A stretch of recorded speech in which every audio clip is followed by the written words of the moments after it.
जिसने मेरे पति की हत्या की, या जिसने मुझे असहाय लड़की समझा, या जिसने मेरे घर में कोई राजू पाल जी के बाद कोई है नहीं है करते हुए, और जो उत्तर प्रदेश का माफिया कहा जाने वाला है, उसको हम लोगों ने कहीं ना कहीं इतना कमजोर करने का काम किए। और सरकार की बहुत बड़ी भूमिका है कि आज उसको मिट्टी में मिला दिया गया।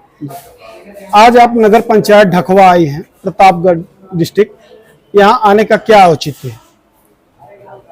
देखिए, हमारे यहाँ पर डॉक्टर साहब थे जिनका ये हॉस्पिटल था, गीतांजलि हॉस्पिटल। आज इस हॉस्पिटल के अंतर्गत यहाँ पर जो असहाय लोग हैं, दीन टाइप के लोग हैं, उनके लिए एक फ्री मेडिकल कैंपस लगाया गया था, जिसका उद्घाटन आज मुझे चीफ गेस्ट बना करके मुझसे कराया गया था। तो मैं उसके आज आयोजन था, तो उस पे आई थी। और हमारी बड़ी बहन हैं गीता पाल जी, इनके पति थे आरपी पाल जी, तो उनके द्वारा यहाँ पर इस हॉस्पिटल का एक हॉस्पिटल का रूप दे करके असहाय और गरीबों लोगों का इलाज किया जाता था। आज वो हमारे बीच में नहीं है। ये हॉस्पिटल बंद के कगार में आ गया था। हमारे समाज के लोगों के द्वारा, हमारी बहन के द्वारा और अच्छी पहल के कारण आज ये हॉस्पिटल फिर से पुनः फिर से अपना नया रूप लिया है, फिर से चलने लगा है। और आज इस कार्यक्रम में मुझे मुख्य अतिथि बनाया गया था, चीफ गेस्ट बनाया था।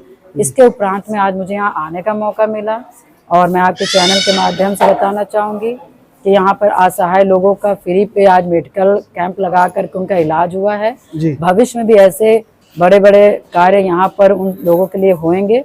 और आपके चैनल के माध्यम से यहाँ पर जितने भी लोग आए थे, जितने लोग हैं, मैं उनको इस अच्छे कार्य के लिए, सराहनीय कार्य के लिए मैं बहुत बहुत धन्यवाद देती हूँ।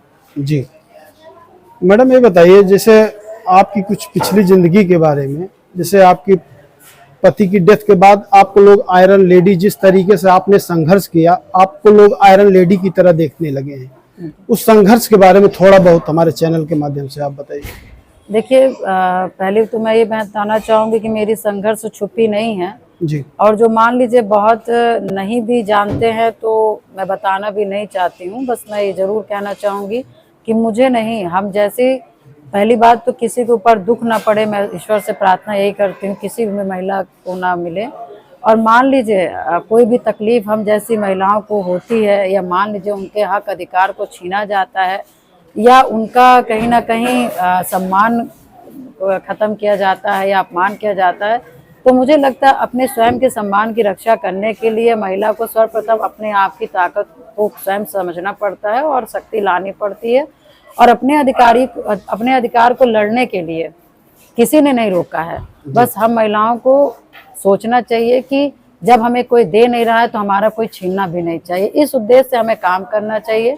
और आज उसी उद्देश्य के कारण ही आज हमारी बहन यहाँ पर अकेली है। जब मैंने सुना कि हमारी बहन को हम जैसे लोगों की आवश्यकता है, तो मैंने तुरंत कहा कि नहीं, मैं ऐसे कार्यक्रम में आऊँगी, क्योंकि मेरे आने से किसी को ताकत मिल सकती, किसी को ऊर्जा मिल सकती है, तो मैं ज़रूर वहाँ पे खड़े होने का काम करूँगी। और रही बात मेरी ज़िंदगी की, तो देखिए बहुत साल हो गए हैं, बहुत से पारिवारिक, सामाजिक, शारीरिक, मानसिक बहुत पीड़ा सहते हुए मैंने इस सफ़र को तय किया है।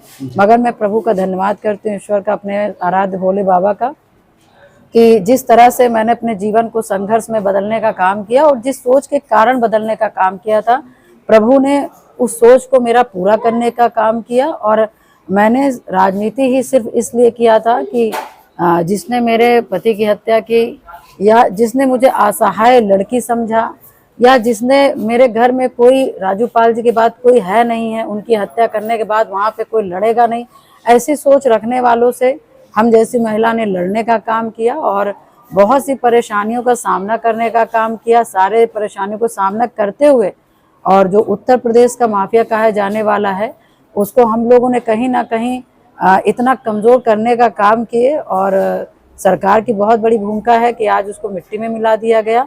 तो कहीं ना कहीं मैं मानती हूँ कि आपकी सोच अच्छी है, आपकी सोच सच्ची है, आपका मन निश्चल है, आपकी यात्रा अच्छी है, अच्छे विचारों की है, तो मैं इतना तो मान के चलती हूँ कि आप सही व्यक्ति हैं तो ईश्वर कोई साथ दे चाहे ना दे, और आपके इस संघर्ष के दिनों में आपके साथ षड्यंत्र भी होता है, आपके अपने भी लोग करते हैं, दुश्मन भी लोग करते हैं, सारी तरह साम दाम दंड भेद एक महिला के पीछे छोड़ दिया जाता है। क्योंकि हम राजनीतिक व्यक्ति में पुरुष को मात देने लोग मात देते हैं, तो हम तो भाई हम तो पिछड़े समाज की बेटी हैं, महिला हैं, तो हमें कितनी प्रताड़ना झेलनी पड़ी होगी हर तरह की, आप सोच सकते हैं। मगर अंत में मैं ये कहूंगी कि सोच अच्छी होगी, चाहे वो महिला हो चाहे पुरुष हो, तो उसका ईश्वर साथ देता है। और जब ईश्वर साथ देता है तो ये जनमानस कहीं ना कहीं उनके विचारों को भी ईश्वर सही करता है, हमारे विचारों से जोड़ता है, और हम लोग सफल होते हैं। और आज हम लोग को बहुत बड़ी सफलता हासिल हुई है, जिससे आज हम लोग बहुत सुकून में हैं जी।